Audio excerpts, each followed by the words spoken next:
Tell us a little bit about tonight's broadcast and how you're preparing and what we should expect from the ESPN telecast. Well, start with the rivalry. And this rivalry started 82 years ago today. On the very first season of the Lions, I think it was their 5th game that they played, was against the Bears at that time.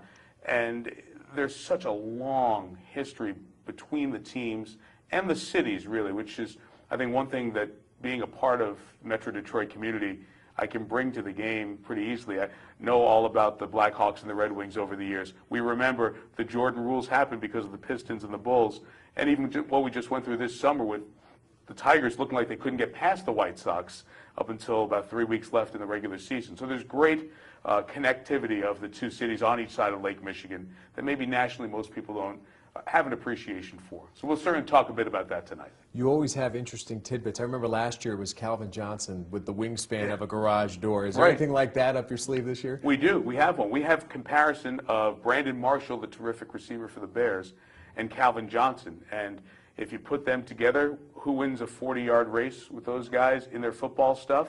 Who's got the higher vertical? And because of the size of the two, who can cover more ground? And I'll tell you that Calvin has a bigger catching radius than Brandon does. And if the right moment happens in the game, we'll show it to everyone. So I can't give away the secret of what the radius is, but it's something on the highway, and it's bigger than an SUV.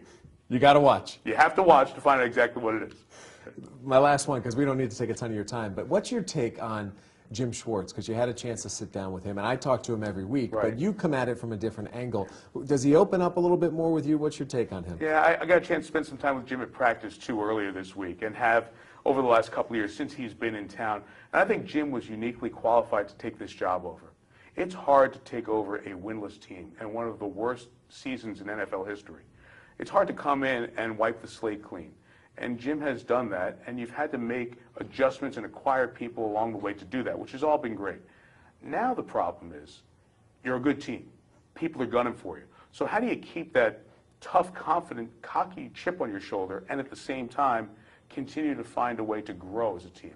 And I see in Jim a fighter, a battler, a guy who loves the conflict that football brings, but also understands now he's got to bring his guys to another level of doing it the right way, without the penalties, without the mistakes, without the off-the-field issues. So it's another maturing step. And I think Jim is very realistic, very honest on where this team is, and still knows that it's not far away from being a playoff team again. But tonight is huge.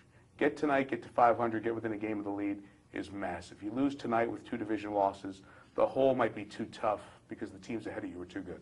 It's the who wins question, but it's not Bears-Lions. Right. Monday Night Football or the presidential debate? Or Game 7 of the baseball. Yeah, good point.